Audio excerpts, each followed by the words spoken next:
Bab. Alea berbalik, matanya kini tenang, tak lagi penuh air mata. Tapi justru ketenangan itulah yang mengerikan. Dia menarik napas dalam-dalam, lalu berkata pelan, dingin, seperti janji. Dan kamu, Davian, aku pastikan kamu akan menyesal telah mempercayai ipar tersayangmu itu. Alea melangkah ke jendela, membuka tirainya yang koyak oleh amukan sebelumnya. Di luar, cahaya siang itu begitu terik, sama seperti suasana hatinya yang terasa mendidih. Suasana di dalam mobil begitu sunyi, kecuali suara AC yang menderu pelan. Jam digital di dashboard. 18. Menunjukkan pukul 14.28, matahari masih menggantung tinggi, menyinari bumi dengan panas yang menyengat. Namun, dinginnya suasana di dalam mobil jauh lebih menyiksa daripada sengatan di luar sana. Dean tidak berkata apapun sejak mereka meninggalkan rumah ibu mertuanya. Bahkan sekilas pun, dia tak menoleh ke arah Davian yang duduk di belakang bersama ibunya. Fokusnya hanya pada Azarin. Wajah istrinya pucat, bibirnya kering, dan tubuhnya sedikit gemetar karena tekanan emosi yang begitu berat. Dean menggenggam tangan Azarin erat-erat, seolah berkata tanpa suara, "Aku ada di sini." Begitu sampai di rumah, Dean membuka pintu, lalu menuntun Azarin masuk. Dia tidak peduli dengan jaketnya yang masih terlipat di lengan, tidak peduli pada tas kerja yang masih tertinggal di dalam mobil. Prioritasnya hanya satu, istrinya. Bu Mahira memeluk bahu Davian, mengelus lembut kepalanya agar tak merasa sendirian, meski wajahnya masih diselimuti kabut kekhawatiran. Pak Argatama hanya diam dengan tenang, tetapi tak ada yang tahu pergolakan batinnya begitu kacau. Tak ada yang bicara. Tak ada angin penghiburan.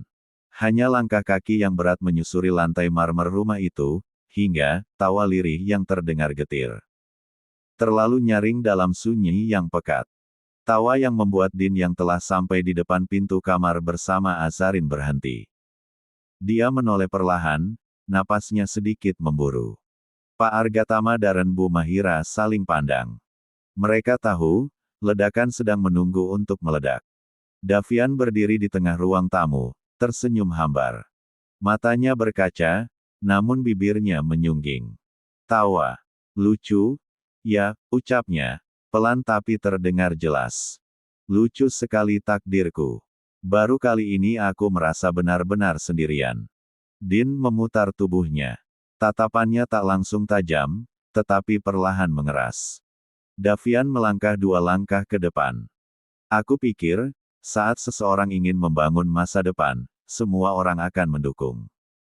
Tapi ternyata, cukup satu nama, satu orang saja, bisa mengubah segalanya. Pak Argatama menghela napas. Bu Mahira memejamkan mata sejenak. Davian masih melanjutkan, nadanya lebih dalam. Aku tahu, aku bukan anak paling sempurna. Tapi, pantaskah semua ini terjadi hanya karena seseorang dianggap terlalu sempurna? Dean menajamkan mata. Davian menoleh sekilas ke arah kamar, lalu kembali ke tengah ruang. Yang lucu, aku bukan hanya kehilangan momen lamaran. Tapi kehilangan rasa percaya. Rasanya menyedihkan, ketika orang yang kamu yakini akan jadi bagian dari hidupmu, akhirnya disingkirkan, karena urusan lama yang tak selesai. Dean maju selangkah. Apa maksudmu, Davi? Nadanya tegas, tajam, seperti baja menekan batu. Davian tertawa kecil lagi. Aku hanya bicara fakta, Bang. Bukan menyalahkan siapa-siapa. Tapi semua ini terjadi setelah satu orang dianggap terlalu layak, dan orang lain dianggap tak pantas. Dean mengepalkan tangan. Kau bicara tentang Azarin. Davian tak menjawab. Hanya mengangkat bahu. Dean mendekat, tetapi langkah Azarin dari belakang membuatnya menahan diri. Azarin sudah berdiri tegak, meski lelahnya masih jelas terlihat. Dean menatap adiknya dalam-dalam. Davi, kalau kau masih percaya pada omong kosong Alea, silakan. 19.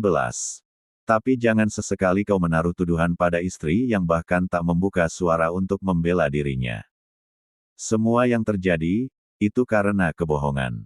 Dan bukan Azarin yang memulainya. Davian menunduk, tetapi kali ini wajahnya muram, bukan karena malu, tetapi karena bingung. Tersesat antara cinta dan kepercayaan yang mulai hancur. Azarin menarik napas, lalu berkata lirih, "Maaf, Davi, aku tidak pernah ingin ini terjadi. Aku tidak pernah ingin menjadi alasan." Hening yang sempat menyelimuti ruangan itu kembali pecah oleh suara Davian yang berat, serak karena emosi tertahan. "Aku cuma ingin tahu satu hal, Mbak," ucapnya pelan, namun penuh tekanan, menatap Azarin dengan sorot mata yang tajam namun juga terluka. "Apa benar, Mbak Aza pernah secara langsung merendahkan Alea waktu dia datang ke rumah ini?" Din yang berdiri tak jauh dari Azarin mulai melangkah mendekat, tetapi terhenti dengan satu tangan Davian yang terangkat. "Tunggu," ujarnya tegas. "Stop jadi pagar buat Mbak Aza, Bang. Kali ini urusanku. Antara aku dan dia." Din terdiam sejenak. Mata tajamnya menyorot Davian, tetapi akhirnya dia memilih diam. Sorot matanya masih siaga. Azarin memalingkan wajahnya sebentar ke arah suaminya, lalu kembali menatap Davian. Dia menarik napas dalam-dalam, mencoba menahan gejolak perasaan yang masih berantakan. "Tak pernah, Dav," jawabnya lembut namun jelas. "Seumur hidup, aku tidak pernah merendahkan kakakku sendiri. Aku tahu siapa dia, bagaimana dia. Dan aku selalu berusaha menghargainya, bagaimanapun sikapnya padaku. Tapi kenapa?" Davian menekankan suaranya, nada protesnya semakin meninggi. "Kalau memang seperti itu, kenapa Alea bisa sampai menamparmu? Dia gila. Apa begitu maksudmu? Aku memang baru mengenalnya, iya. Tapi 2 minggu lebih bersamanya, cukup untuk membuatku tahu, dia bukan tipe orang yang akan menyerang begitu saja kalau tidak ada sebabnya." Azarin menatapnya lama, tatapan itu bukan tatapan marah, bukan pula sedih. Namun tatapan seseorang yang akhirnya menerima pertanyaan, bahwa dirinya bukan orang yang akan dipercaya, meski berkata jujur. Dia tersenyum kecil, getir. "Lantas untuk apa kamu bertanya, Dav?" ucap Azarin tenang. "Kalau kamu sendiri sudah menyimpulkan jawabannya, apakah suaraku masih berarti? Tidak, kan?" Davian mengatup rahang, matanya berkaca-kaca, tapi tak berkedip. "Apapun jawabanku," lanjut Azarin, "tidak akan mengubah isi pikiranmu tentangku. Iya, aku tidak punya bukti. Tak ada CCTV, tak ada rekaman. Aku tak bisa menunjukkan apapun padamu. Jadi aku hanya bisa pasrah dengan asumsimu." "Bukan itu," bentak Davian, nadanya meninggi, hampir mengguncang dinding rumah itu. "Bukan itu jawabannya yang aku mau, Mbak Asa." Din maju dengan cepat, matanya membara, dan jari telunjuknya terangkat, menunjuk langsung ke arah adiknya. "Jaga bicaramu, Davian." Suara Din dalam dan tegas, seperti gemuruh yang menahan petir. "Dia kakak iparmu. Dia istriku. Dan ini rumahnya. Jangan sampai kau melihatku murka." Davian mendesis, lalu menyunggingkan senyum miring, bukan karena menang, tetapi karena kecewa. "Kamu lebih memilih membela wanita yang baru masuk ke dalam keluarga kita," ucapnya, suara yang kini 20. Melemah namun, tak kalah menyakitkan daripada adikmu sendiri, yang sudah bersamamu sejak kecil. Inikah sosok kakak yang sebenarnya kupunya?" Azarin terhenyak. Kata-kata itu menamparnya lebih keras daripada apapun yang pernah dilakukan Alea. Dia tahu Davian tak sedang menyalahkannya saja, tetapi juga merasakan patah hati dari orang-orang yang seharusnya saling percaya. Sementara Din menatap adiknya dalam-dalam, sorot matanya menggelap, rahangnya mengeras. Langkahnya maju perlahan, tapi pasti. Setiap kata yang keluar dari mulutnya terdengar berat, namun tegas, seperti petir yang memilih momen untuk menyambar. "Aku membela istriku," ujar Din, suaranya rendah, tetapi syarat amarah. "Karena aku tahu, Alina tak mungkin berbohong soal apa yang dialami bundanya. Anak sekecil itu, tak mengenal skenario. Dia hanya bisa bicara sesuai apa yang dia lihat dan rasakan. Davian membuka mulutnya, tetapi tak sempat berkata apapun. Din melanjutkan, nadanya naik 1 oktav, namun tetap terkendali, seperti api yang merambat dalam diam, membakar pelan. Kamu bilang Aleya tak mungkin menyerang tanpa sebab. Din mendekat hingga jaraknya hanya beberapa langkah dari Davian. Aku kenal tabiatnya. Dia memang pandai menyulam kata jadi kebenaran, padahal ujungnya hanya benang kusut dari kebohongan. Dia mengangkat satu alis, menatap adiknya seperti sedang menguji logika yang sudah runtuh. Jadi menurutmu, Dav, di titik mana aku harus percaya bahwa Aleya tidak mengarang cerita demi melempar semua kesalahan ini ke pundak Azarin? Sunyi. Bahkan denting waktu terasa menggantung. Din menggeleng pelan, getir. Suaranya kini terdengar lebih berat, bukan hanya karena marah, tetapi karena kecewa. Ya, ini rumah kami. Dan sayangnya, aku tidak memasangkan CCTV di ruang tamu, dapur, atau kamar. Kebodohan itu, aku akui. Tapi kebodohan itu pula lah yang membuat istriku jadi korban fitnah, dari wanita yang kau harap bisa kau pinang. Dia menarik napas dalam, menatap lurus ke mata Davian, seperti hendak menusukkan kata langsung ke hati. Kamu tahu, Dav, katanya lirih, namun dalam. Kebenaran tidak butuh waktu lama untuk menyakiti, tapi kebohongan akan mengikis kepercayaan perlahan, sampai habis.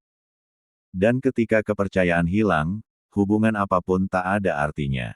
Din menoleh sejenak ke arah Azarin, lalu kembali pada Davian. Jadi sekarang, tanyakan pada dirimu sendiri, kau lebih memilih membela 2 minggu yang manis, atau beberapa bulan yang nyata. Karena jika kamu bahkan tak bisa membedakan siapa yang tulus dan siapa yang licik, mungkin kamu belum siap jadi suami siapapun. Davian mendongak dengan tatapan keras, menahan gejolak emosi yang sudah tak bisa dia redam lagi. Aku lebih memilih membela Aleya, ucapnya tegas, nyaris menantang. Sama seperti abang yang membela istrimu tanpa sisa.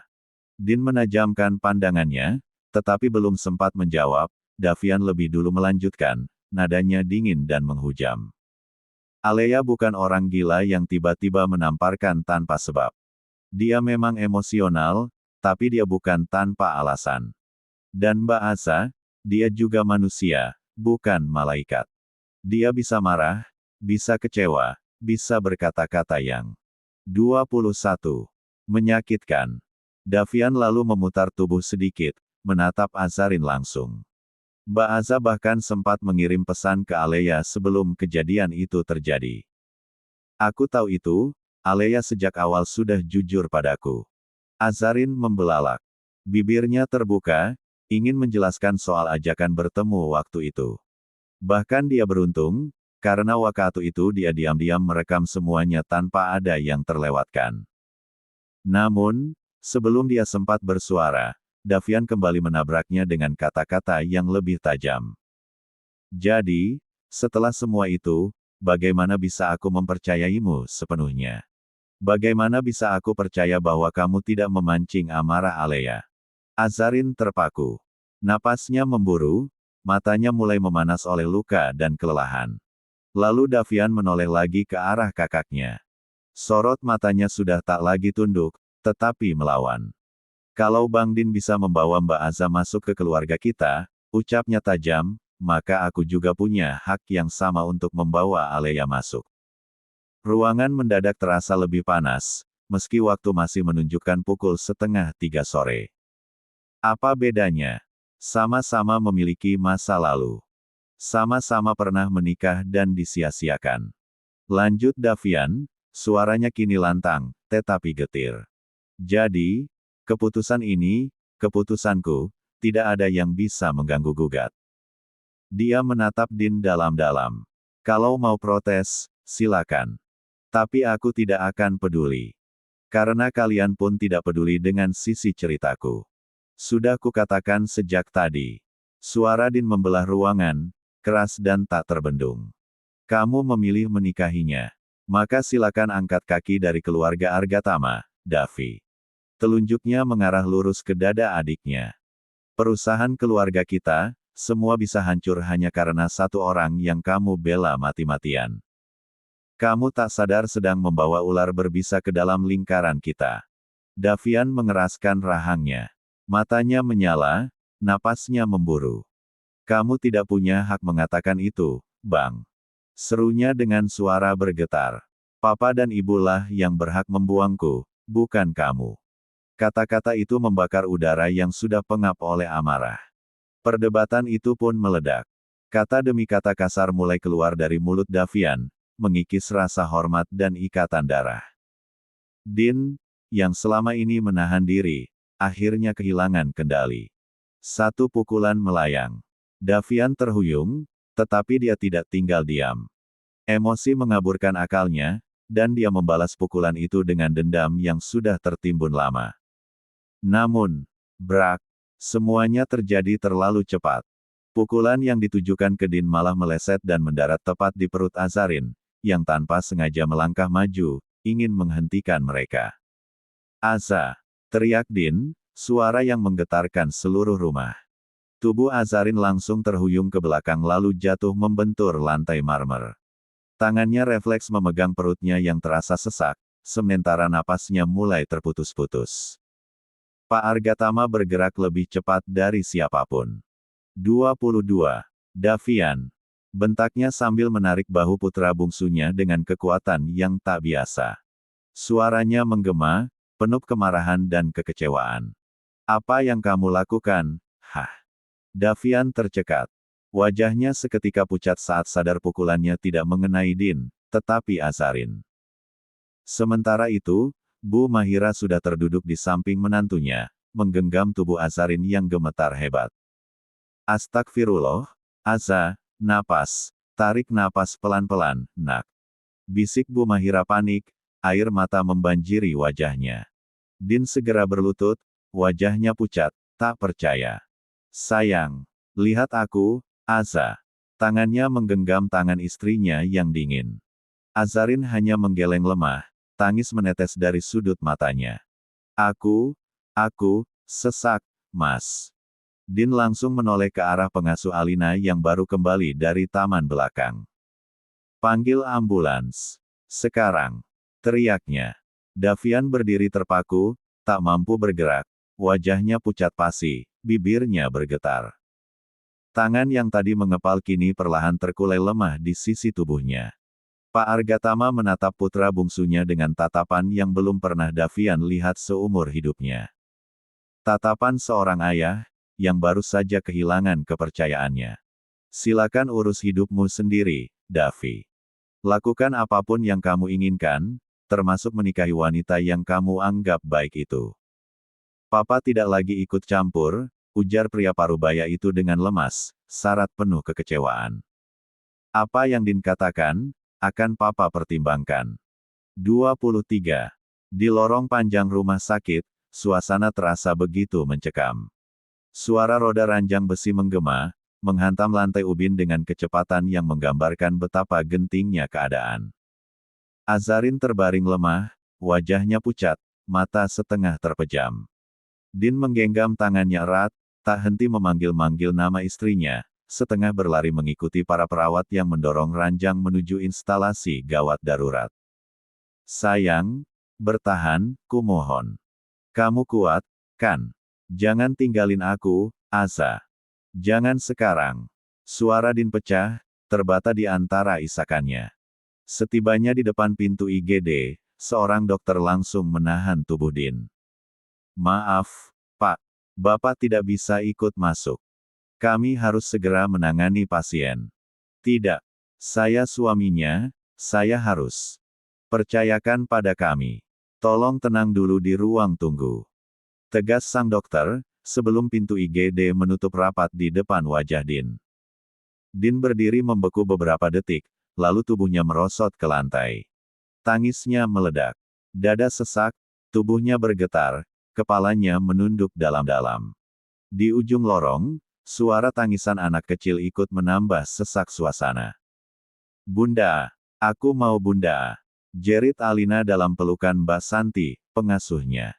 Tubuh mungilnya menggeliat panik, ingin lari menyusul bundanya yang baru saja dibawa masuk. Suaranya nyaring dan memilukan. Bu Mahira terduduk lemas di bangku tunggu. Tangannya menutup mulut, berusaha menahan isak, tetapi air matanya tak dapat disembunyikan. Rambutnya berantakan, kerudungnya miring, wajahnya penuh kegelisahan. Perempuan itu tampak jauh lebih tua beberapa tahun hanya dalam 1 jam terakhir. Sementara Pak Argatama berjalan cepat menuju Din, lalu tanpa bicara apa-apa, dia langsung menarik tubuh putra sulungnya ke dalam pelukan. "Tenang, nak, tenang," bisiknya pelan, meski suaranya sendiri terdengar parau. "Dia akan baik-baik saja, Papa yakin." Azarin itu kuat. Din tak menjawab. Tubuhnya gemetar dalam pelukan ayahnya, air matanya membasahi kemeja Pak Argatama. "Ini semua salahku, Pak," lirihnya. "Kalau saja aku bisa menahan diri, kalau saja aku lebih cepat menarik Davi, dia tidak akan kena pukul, dia tidak akan seperti itu." Pak Argatama menggeleng pelan. "Bukan saatnya saling menyalahkan, Din. Sekarang kita hanya bisa berdoa. Berdoa dan percaya." Tangisan Alina kembali terdengar, mengoyak suasana hening yang menyiksa. Suara anak itu menyayat. "Bunda, aku mau Bunda." Bu Mahira berdiri dan memeluk Alina erat, menggantikan peran Azarin yang tak bisa digapai saat itu. "Bundamu akan kembali, sayang, Bunda hanya tidur sebentar. Kita doakan, ya, kita doakan Bunda cepat bangun lagi." Bisik Bu Mahira, meski matanya sendiri menyiratkan keraguan dan takut.